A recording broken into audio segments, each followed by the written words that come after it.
Hello and welcome to the swim brief. Last week, I commented on the news by myself and two people that I consider friends. Well, I mean, to be honest, there's Erik, who definitely is my friend, and then Joel. You know, the jury's still out on you. But two Friend of me. people, two people who constantly text me about swimming news articles. I strong armed them to come in and talk to me. They're both recovering swim coaches. Erik, you're in Houston, Texas, and working for Speedo now. I don't actually know what your job is called, so introduce yourself and before we get started here. All right. Well, I am what is called a SMR in our company. It's a sports marketing representative. Basically, I service all the contracts that clubs have. So if your team is sponsored by Speedo, chances are you have somebody in my position that takes care of any of the things that you need that regards to all the things that you're entitled to with being in a relationship with the brand. Nice. So And Joel, you're a former college swim coach who's at University of Wisconsin Whitewater. You only coached one national champion, as far as I can tell. Is that true? Yeah, glaring holes in the resume already Right. right there. That's Yeah. one. Yeah, Yeah. just one. Well, Yeah. maybe on your next try you can do a little bit better than that.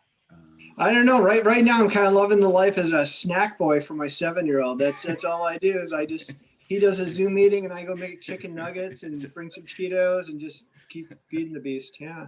Yeah, virtual first grade is it as fun as I'm having it? It's making my life complete. I'll tell you that. And Yeah. I'm going to tell you, if my kid doesn't get into Harvard, I already know the kid to blame. It's like, dude, you got a mute button there. Start using it. All right. You don't need to know what your little sister's doing in the corner. My kid's not getting to Harvard out of this class. That's It's right. Oliver's fault. That's Oliver's right. on the list. Oliver, if you're listening out there, mute it, buddy. Come on, He's, man. yeah. Come on. All right. So let's talk about some swimming topics. We got a few here to hit up in the news.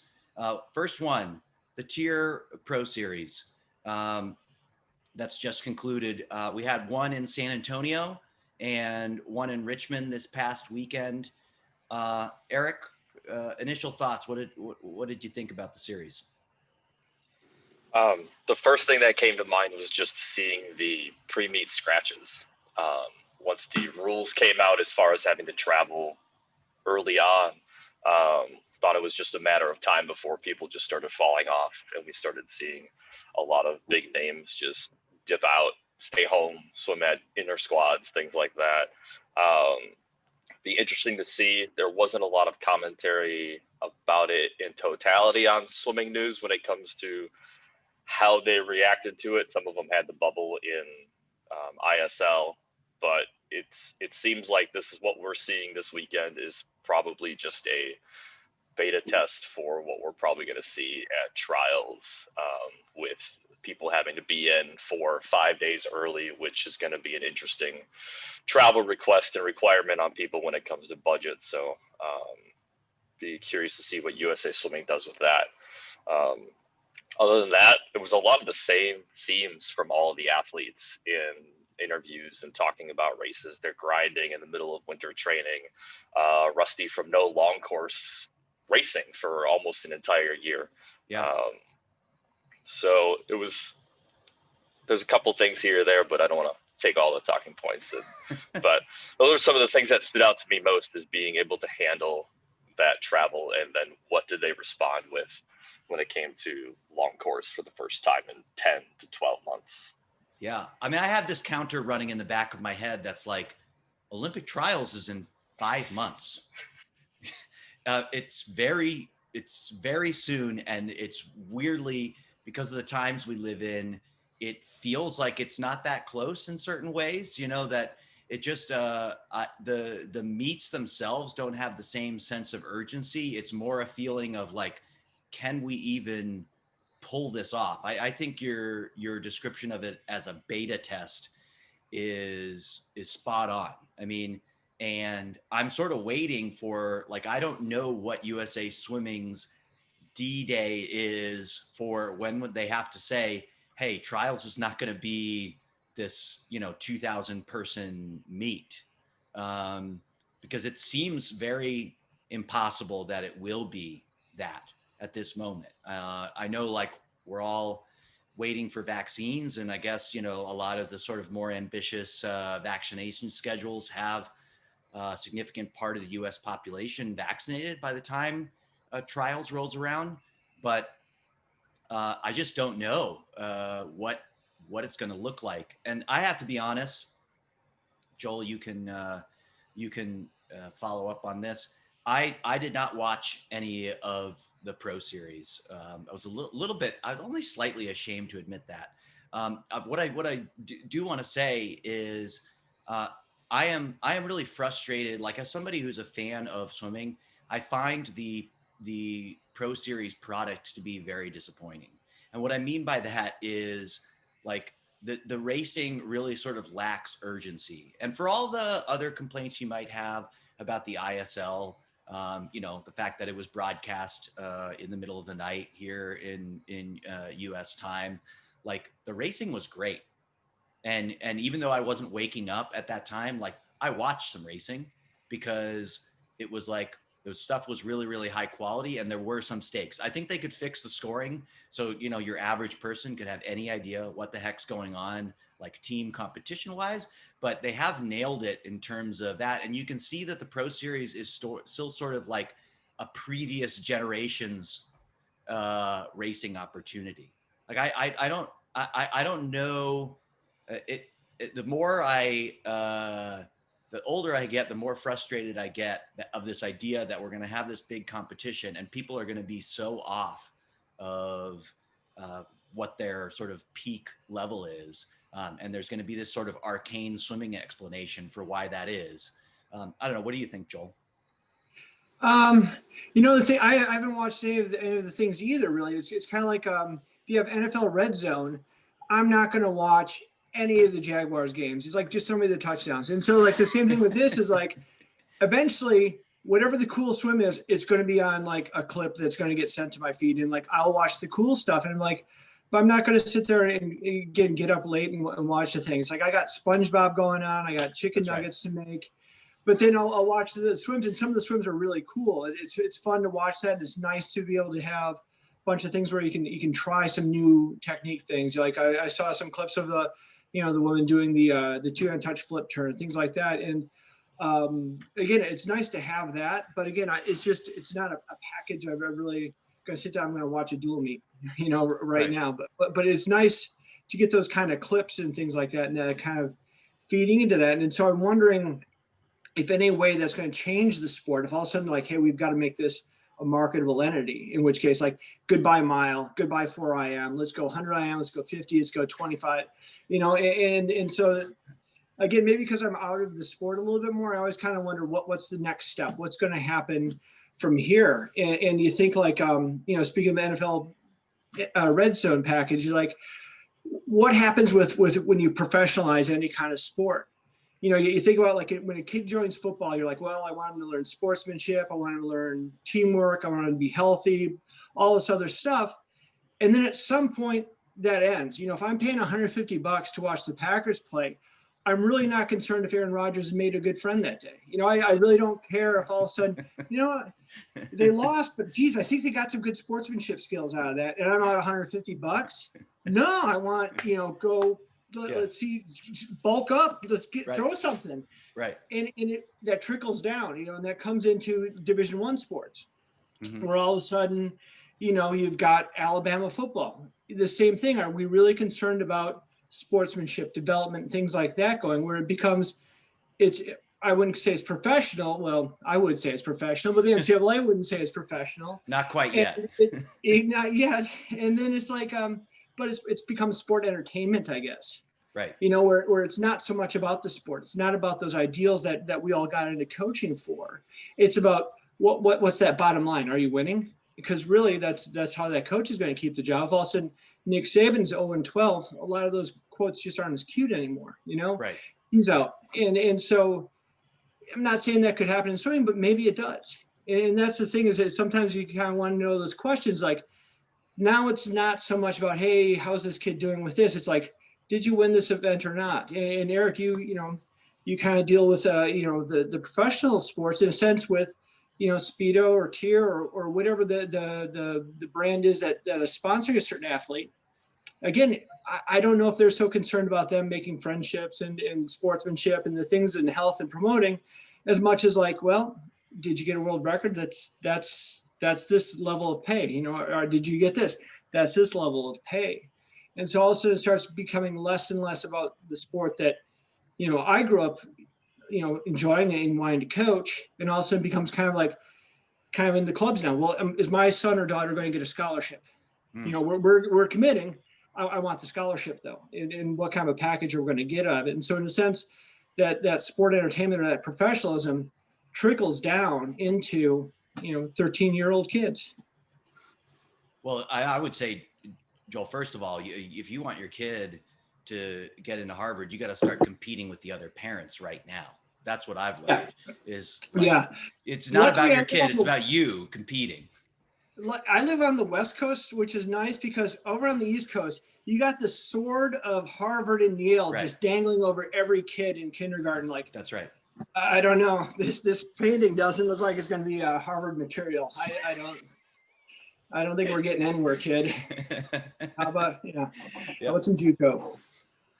And Erik, anything to add to that? As far as the beat goes, no, I agree. And I'm looking at all of the clips and comments and the things that it is. It was underwhelming. It's an underwhelming time of the season. We're getting all of the sound clips that are really kind of quite vanilla. But that's where everybody is. As compared to the more confrontational sound clips we get from swimmers. Yeah, I mean, it's just kind of where everybody is. It's a little bit under. Everybody is a bit down, disappointed because you do have the social distance. All these swimmers are friends, and they get along, and then all of a sudden it's like, I got to stay away. I can't have that fun. So I did see a bit of that. But yeah, I mean, to your point with the brand stuff, just stay out of the news. That's the big thing. Stay out of the news for the wrong reasons and get in the news for the right reasons. But so Speedo is not considering re-signing Cleat Keller, is what you're saying? No comment. Well, we're moving on. Next topic. Look at that transition. He has firmly crossed his name off the list. I have one thing to say about Cleat Keller, and it's not really about Cleat Keller. Then we'll move on to our next topic. Everybody knows me in the swimming world as the foremost critic of Mark Schubert, aka Beelzebub, aka the Prince of Darkness. Okay, and I just want to say that the recent New York Times article on Cleat Keller apologizing to his coaches almost got me to feel sympathy for this prince, the Prince of Darkness himself, because he was so desperate to be in the news that even this Cleat Keller thing, which no other sane human being would really want to be associated with, I think, at all, he decided, like, well, it's in the news. It's an opportunity to get my name out there. So there was this headline that was like, Keller apologizes to former coach. And the source for that was Mark Schubert saying, yeah, he called me and apologized for what he did at the Capitol. You guys don't have to respond to that. I don't want you to be caught in my web of kind of leaning into criticism. it, isn't he? I just kind of like take the variables out when I read that. I was thinking more like a lot of different things, like just removing like where the guy was at or what he was doing or who he swam for, just that kind of power dynamic that stays where like you owe someone an apology for like 10, 12 years ago. And that's kind of one of the things I started to enjoy about coaching towards the end, was that connection you have with the alumni. And the weird thing is how, in a sense, sometimes athletes have kind of that stunted development where it's like, dude, you're like a world-class neurosurgeon and you're coming back to me, the swim coach, asking for advice. Like, something happened wrong here, dude. There's no, and so the same thing, like, why should you owe me an apology like that? You know, you Right. swam for me for 4 years, you know, and now all of a sudden, you know, again, not that he owed anyone anything or anything like that, but just that kind of that power dynamic and that kind of connection that you have with athletes over there, I thought was kind of an interesting part of it. Again, removing all the negative things about this, you know, again, not to comment on the political side of it, just like, just that kind of thing. But then also the idea of like some athletes, again, not moving forward. And that was because I didn't know much about Cleat Keller's life after the Olympics. You know, all the things that kind of went different. And it seemed like he had said, not to put words in the mouth, it was like kind of lost after swimming. It's like, again, you have a regimented life, you have a regimented diet, you have all these things kind of laid out. And this is for any kind of sport, not just swimming, obviously. And now all of a sudden you're like, well, now everything ended. You've got your Right. medals, everything ended. You were awesome. You know, you're hanging out at a meet. You got your shaved head. You've got your goofy looking warm up jackets, and everyone's loving you for what you've done. You know, it's a total meritocracy. Joel, no one shaves their head anymore. Just so What- you know, I know you've been retired a few years here, but that they don't do that. Hey, anymore. Brent Hayden does. What's Erik doing? Oh, Erik, never mind. So anyhow, whatever the kid has done though, but it's like a meritocracy. You're respected Right. for the work you've put into where you got. And it's like, all I had to do is I had to do exactly what was told. And then I did it. And here's my success. Yeah. And now all of a sudden you're in the world and you can work as hard as you want. And maybe you're not doing anything that you thought you'd be doing. And you see a lot of kids like that. Like usually they end up coaching, you know, instead of just getting lost and ending Right. up in a Capitol building. Right. But nonetheless, you're like, what happens like sometimes, and you read about this in the military too, not all, but like a few where, again, I think it's something like, you know, if they didn't always understand what the mission was or what the purpose was, they get a little more lost because, again, in the military or in sport and things like that, sometimes the mission is so complete and so simple. It's like, I eat this, I do this, I live this, I have success. Yeah. And then you get lost on the outside. And that's, I see a lot of universities now kind of starting to do career planning for athletes. And I remember seeing in a meeting when I was in Division III, and the baseball coach wrote, it's like, let's see. So I'm supposed to teach them how to hit, throw, field, bunt, make sure they're going to classes, make sure that they're not going out at night. And then we're going to work on their resume at the end of the day. Yep. Where's the bump and pay I'm getting, or where's the additional assistant I'm going to have with this? Oh no, here's just one more thing, which is Right. the, you know, quintessential class, you know, here you go, coaches, one more thing on your plate. Right. Enjoy. Do it. Okay. Yeah. Speaking of apologies, last week I heaped praise on SwimSwam for their excellent journalism, both on Bill Wadley and Cleat Keller. This week, SwimSwam, you're back on my stuff. You're back on my stuff list. I'm trying not to curse on this podcast. You're back on my stuff list. This article on a swimmer, Kutsch, that left Auburn. Actually, Erik, I believe, did you send it to me first? Yeah, I shared that with you. What was your initial impression when you read it? Scorched earth, just burnt the bridge. And who helped you with this statement? You know, you're allowed to have your feelings, you're allowed to show your frustrations, but the reality is there are certain ways to handle things, and maybe it's being old fashioned, or maybe it's just like, you know, you always got to take the high road, but that really puts everybody, including yourself, in a really difficult position. And Yeah. Personally, I could relate to it. Like I was so angry at my college swim coach when I was swimming in college that if somebody had offered me the chance to blast them in a SwimSwam article, that article would totally have existed.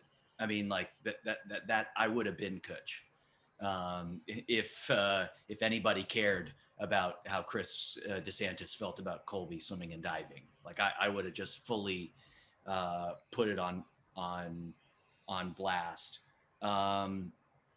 Joel, what was your impression as you read it? I read it, I guess, differently on a lot of levels. I think one of the things, like you said, like, boy, if I had that outlet when I was in, you know, whatever, like, imagine how many times you've said already, Boy, I'm so glad I didn't grow up when I was 21 with the cell phone around and all the Yeah. pictures and all the recorders and stuff like that.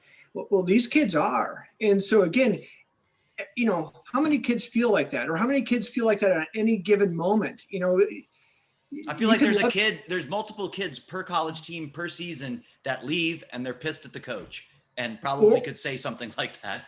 or any time during the day where for Right. 10 minutes you're really mad at someone and then you blast them. Right. And now it's like, well, now it's a written documented record and it's going to follow you forever. And that's all there is to it. And no one warns these kids about that. They're growing up in this information technology, and we're all still kind of just feeling this stuff out. Whatever this was going on with this woman, what is she, like 19, 20? Yeah. And that's the thing I've got a problem. Like I just mentioned about professionalism of the sport and things like that. Now you've got professionalism of a magazine, in a sense, giving voice, in a sense, to a 19-year-old, which is great. And again, technically it's an adult, but like Sports Illustrated, I think they usually use a little more kid gloves when it comes to talking about a university player, especially like also if you're talking about, not Alabama. Right. If we're talking about like, SUNY Plattsville quarterback, they're not going to put him on blast, but a professional athlete, they will. And now all of a sudden the same thing is look at the trolls that are going to start coming out. Like, I can't believe she did this. And it's just opening up all the stuff. And I don't think a 19-year-old or 20 is going to expect that kind of a blast coming back. And again, if you take out the variables, like with Cleat Carroll, take out the variable of where he was at and stuff, take out the variable of this girl swimming at Auburn or this person, like, again, swim Sam, like, here's her resume. Like, okay, this adds more credence to what she's going to say now, or less credence. It's like, well, she was fast, therefore she has more valid thing to say. Or what happens if you insert, like, maybe she's struggling with something, maybe she has a mental health thing, or maybe, again, I don't know this person. I don't know. Right. We have no idea from the article. It's very vague about what's going on, Right. And so she has health issues. Like, I don't know how those are covered. And so again, maybe she's very upset with one range or one venue, and then it comes out like this. It's now this coach has always got to be dealing with this. I mean, I'm sure recruiting in that area is not that easy. And you're out there recruiting against the top of the world. Like, oh, hey, I just read that you don't really value your student athletes. Like, I've coached for how many years, and you have one disgruntled person. But then on the same hand, it's like same side. It's like, again, this woman's going to be walking around with the same kind of thing. She's going to try to transfer, or maybe she's going to swim, maybe she's not going to swim. You got all these trolls just coming at a 19-year-old kid. You're like, right. Again, I get it. She's 19. You're technically an adult, but who hasn't said something stupid and now they're on blast? I mean, you read about this all the time with kids like losing scholarships because of something they posted on Twitter. Right.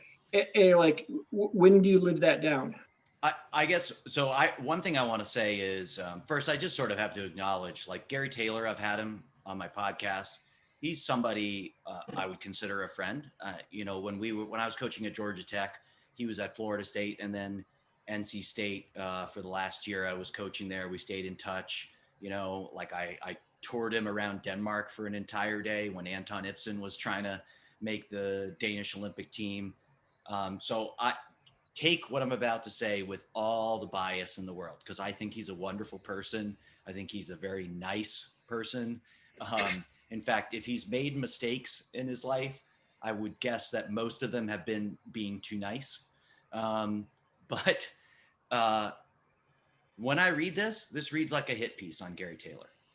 Like, this reads like somebody wants to get it out there that Gary's in trouble at Auburn and is sort of trying to get the rumor mill going. And this may sound a bit like conspiracy theory, but I do think certain people have the ear of SwimSwam. They've got a personal relationship with Mel Stewart or whatever.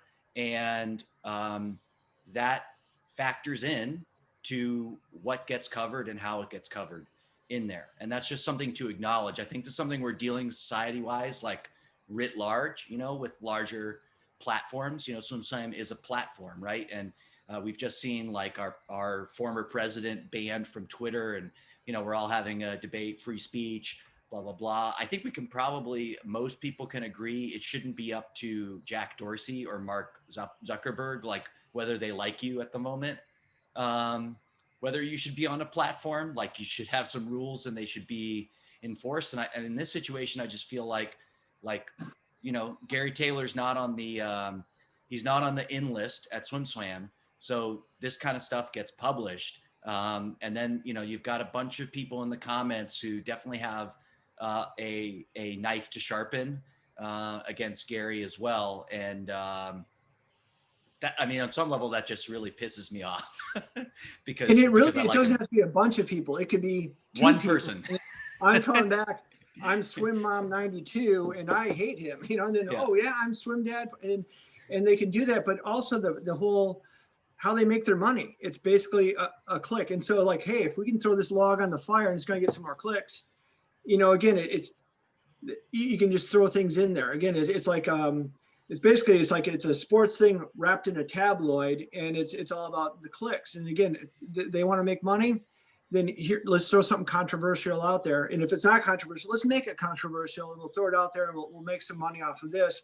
And again, I don't think we always look at what the casualties are in social media yet. I think we're still just kind of learning about where all this is going to go. And again, how hard it is to live one article like that down as a swim coach, because it's not like we get a lot of publicity. It's like you get one venue. That's it. And I'm like, there's nothing Gary Taylor can do. Like, there's no comment for the article, which is the best he can do. I mean, because there's literally nothing he can say that would improve this situation for him. Right. So, Erik, anything to add on that? I'm surprised that there aren't more of these types of articles out there already. I mean, you guys talked about social media at large and people being banned from Twitter. It's an accepted thing. Like, you're allowed to just blast people. At Twitter, you have that opportunity. Instagram, you have the opportunity. Facebook too. I mean, it's all out there, and it's just widely supported until it's not, until you end up having to live with the consequences. So I'm not surprised something like this came out. I, again, don't know her situation. Hoping it's not as bad as maybe we're leading to when it comes to mental health. But at the same time, this stuff is happening millions and millions of times on every single platform. So I'm not really surprised it hasn't made its way into our sport and our sports news venues. But I feel we're going to see a bit more of this, unless this one teaches everybody a lesson about just make sure you okay the article before you publish. Yeah. All right. So the final topic we have here is Erik. I think very purposely submitted this one to torture me as a New England Patriots fan. We wanted to discuss what can master swimmers learn from Tom Brady. Because I'll be honest,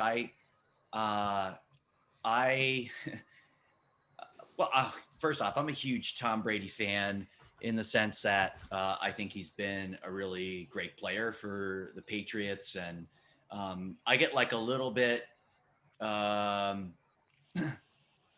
verklempt. Little. I can see it. It's emotional for me.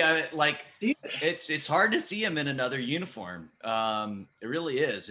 But we had such a miserable Patriot season that, yes, at this point, I'm basically just cheering for the Bucs. But I think the context of this is we got a 43-year-old guy who's still, you can argue about, is he the best? He's probably not the best quarterback, but like we're talking professional sports, he's still 99.9%, percentile of quarterbacks in the world. What do we think about that in a swimming context?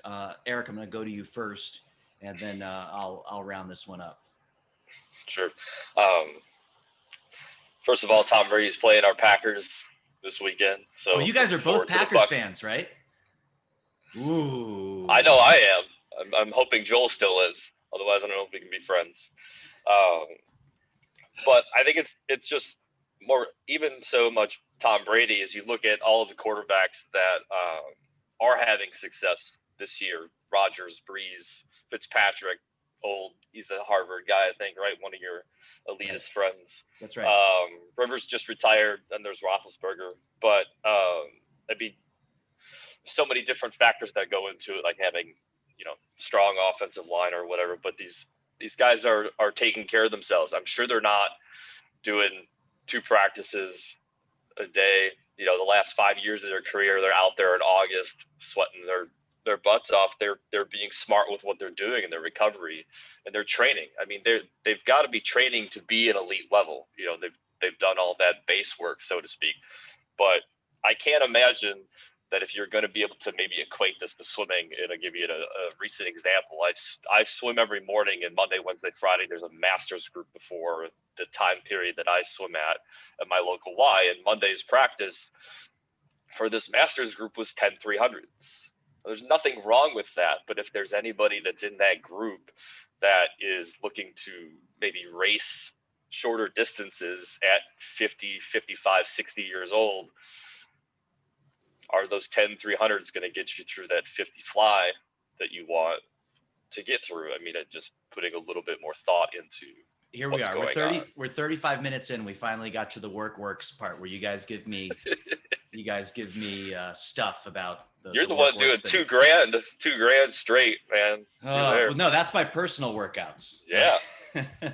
I'm thinking about making a video where here at Wahoo's where they induct me into the works like brotherhood, and like I get knighted, but they read out. When you get knighted though, they touch your shoulder with the sword 100 times. Right. For 100 times. Right. It'll just be like, it'll be one of those things where they start doing this, and then you're like, how many times are they going to do that? And then 50 in, you're like, oh, it's going to be a lot. It's going to really, that's the first set. Yeah, 4 more sets of those to go. Yeah. Well, they could do it. They could do it while they read out my sins. Yeah.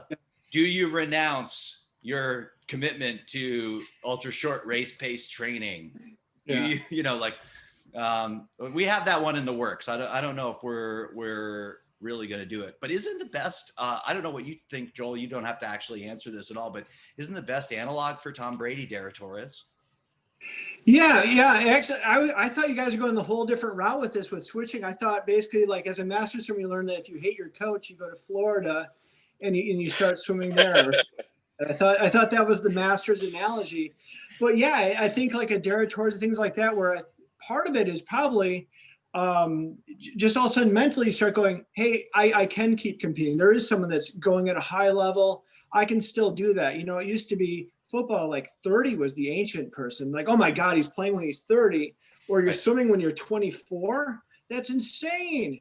And then you get a high level going with that. And yeah, part of it is the commitment to, healthy lifestyle, obviously. And also I think just the mental belief that you can still do it. But like I always tell the masters, I told you guys this, it's not about getting faster. It's about outliving everyone else. And so in the age bracket of Tom Brady, 43, he's outlived everyone else. He's won. He's the best, at that level. Again, the same thing, whoever's in your age bracket right now in master swimming, it's all about outliving them all and just being like, yeah, I'm dancing on your grave. I will say, what I think about, is first, I think if you're a master swimmer and you want to be world-class at 43, and you want to follow the Tom Brady model, is first you got to get a shady supplement, massage, whatever workout guru like Alex Guerrero. That's the one thing I was uncomfortable with in New England. Like all that Guerrero stuff, that stuff's weird. Yeah. And I don't really know I don't know what's going on there. I know that Bill Belichick at the end became very uncomfortable with it. Yeah. Probably as a Tom Brady fan, it'd be best for me never to find out the 100% of the details of whatever Guerrero is, pouring into Tom Brady to have him competing at the top level. What I think is neat too is you look at some of the master swimmers that actually go faster than they did in college or better, and obviously they're not doing the same training and stuff like that. So I'm not saying that this is an indictment on works at all. Of course, you could take it down that road if you wanted to, but again, again, flexibility has gone down, but understanding your body, maybe that's gone up, and it's like, what, today's not a good day for me to train. I'm going to rest, and so kind of the idea of listening to your body and understanding the recovery side a lot more too could be why some people in masters keep on going much better. Again, rather than the triathletes that kind of get in the water, is like, I've got exactly 2 hours of workout I need to get going right now. Right. You know, the people that sometimes go, you know what, today's an aerobic day. Today's a aerobic, meaning I do a 200 and I go hang out in the hot tub for 20 minutes a day. And I think there's something to be said about that too, where again, you start to listen to your body. You understand what needs to be done, and understand that, again, the flexibility isn't there. The hours to throw at training aren't there. And so the training smarter kind of thing. And I think that's kind of, again, if you look at some of the things Brady does, is like, I'm not doing the heavy weights anymore. I'm doing cords and bands and things like that, and staying elastic, and a lot more stretching and things like that. And I think that's really helping fight off the age a lot more than anything else. Is again, it's like, let's not train like we used to. Like, again, you got to do 10 sets of 10 bench press or 100 100s or whatever it is. Like, I need to do this right now. Yeah. And when you start taking more of that ownership, I think that's going to help prolong anyone's career, even a college kid, where they start to listen more to what their body is saying rather than what their coach is telling them their body is saying. Yeah. Yeah, absolutely. All right, guys, we're rounding the corner here to the end of the podcast. I promised you both you could monologue on everything we want, and you both told me that you were up late into the night crafting sort of the perfect final word. This is kind of like the sports reporters. You guys grow up watching the sports reporters, you know? I grew up on Al Michaels Sports Machine. Remember that, the big red button? This is way no, old. I have no idea what you're talking about. Sports Center. So yeah, that's never mind. No, I grew up with, I guess. I grew up with Dick Schaap, you know, on Sunday morning. Sports reporters, yes. Yeah. So, Erik, you want to give us your final monologue? Yeah, and I'd actually, Joel had touched on it. Been removed from coaching for a bit and trying to think about something to share. And one of the biggest things that I remember doing a massive shift on the end of that coaching run was really giving the athletes a voice in what they're doing and how things are going. So, just at any age too, all the way down to 11 to 12, obviously it may be a bit more guided in some of those instances, but allowing athletes to give you feedback on how the season is going, allowing athletes to have input on what is going on in the water, just giving them an opportunity to speak, whether or not you do it fully, giving them that opportunity to have a voice. And early on in my career as a coach, I never felt comfortable tapering kids. It was never really something that was fun. Obviously, it's watching them so fast, going to the big meets, all that stuff is great, but it just wasn't there was something that was always missing from that. And one of the last seasons that I really was in control of the rest, I didn't listen to some of the athletes that I had enough. I just only coached them for a couple of months. And then I decided the next season to let them run their mid-season taper, see how it went, and then go into the end of the season, and told them early on that they were going to be in charge of it. And of all of the kids in the senior group, not one kid said, I'm doing 4 weeks of floating. I'm not going to do any work, whatever it was.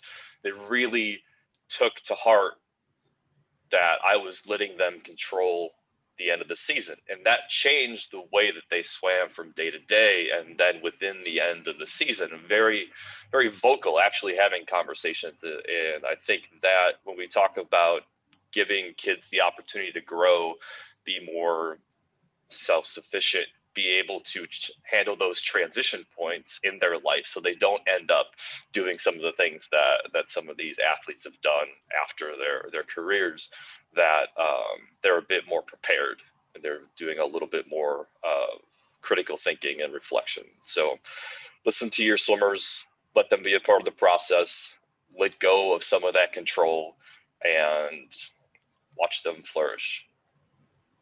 Nice. Joel, your last I think word. all I've had is monologues, I feel like. Yeah, you really have.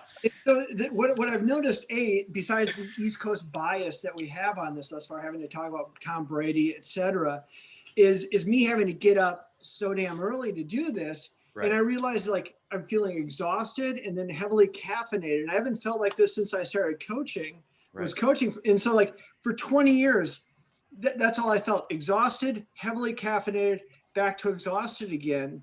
And I really wish I would have, when I was coaching, taken better care of myself just to like get rest. You know, I think it would have been more on, as you can tell with this cast, like how totally off and incoherent I am, is like if I get sleep, I probably would have done a much better job coaching. But you're like every second you're like, I'm letting someone down if I'm not exhausted because I'm not working my tail off. And it's like it's already January and I'm not sick. You know, I'm not totally sleep deprived. My wife isn't going, you know, it's about time for us to get a divorce again. It's like and that's the thing is like in coaching, it's like it's one of those things like we talked about, like here's another thing on your plate, another thing on your plate. And we sit there, keep on holding all these plates all the time, and it really diminishes the quality of work we're doing. And so I think we started kind of getting the idea of like quantity coaching, where like I'm exhausted all the time, I'm just totally dehydrated, I need to sleep, all these things, and I think too many of us coach like that. And then we get to the point where all of a sudden we're just burnt out, or you see all these health issues that coaches are getting. And it's because, again, we're like you were saying, you know, listen to your athletes. Where it's like, I think coaches got to listen to themselves more and probably listen to their wives more and be like, dude, you're running out of fumes, man. You can't keep doing this. And yet we keep on doing that. And so I'm hoping that's what I would have, the monologue I have is, dude, take a day off, let your assistant run a practice. It's okay. Yeah.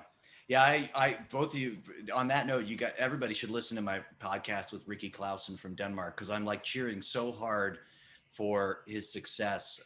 Just for people, the part I'm specifically referencing here is this is a guy who is basically taking like alternating weeks as a co-head coach of a club over in Denmark. His coworker who's come out of retirement basically, like was a very, very successful coach in Denmark, but had to retire because it was so freaking stressful to be a head coach. He's a divorced dad. He's got joint custody of his kid. Every other week, he wants to be home in the evening when he has, his kid in his house. And so he doesn't coach every other week. And then the next week he's on the pool deck doing all this stuff. And I'm just cheering so hard for them to be successful, because I think that you're right, Joel. There's so many coaches that are just, living with way, way, way too much on their plate. Not to out any of the college coaches I listen to, but literally every college coach I talk to, they don't tell me they're miserable, but they sound miserable in a way, because they've just had like COVID has been a whole nother like logistical plate that's just been thrown on them. Hey, run this season, but like manage a public health situation at the same time. It's been crazy. If I get to my final word, something near and dear to me. This Sunday, I'm going to bring my daughter Olivia to swim for the first time in a year. This is something we've discussed over text message. And I know she's 7 years old. I know there's so many kids. I mean, even if I look at the team that I'm coaching on, there's so many kids that 12 months ago were involved in swimming. They were taking swim lessons. They were on a competitive team, maybe a recreational team. They were doing summer swimming, stuff that are not in the pool right now. So for every team that you can see that's sort of like stringing things together and keeping it going and applying 100 yards of duct tape just to sort of make it through this stuff, there's so many kids that are just sort of like missing from the swimming world. And I get worried about it sometime, because I just, because I'm a swim coach and I I make my living on this stuff. But on the other end of it, the core of our sport is we have that one sport that is, yes, it's both a competitive outlet, but it's an incredibly important life skill. At its base, people that learn to swim, it makes a huge difference in whether they're going to survive certain situations in their life. So I really hope on the other end of this, more so than that we all get back to having huge pro series meets or a big Olympic trials or all that stuff.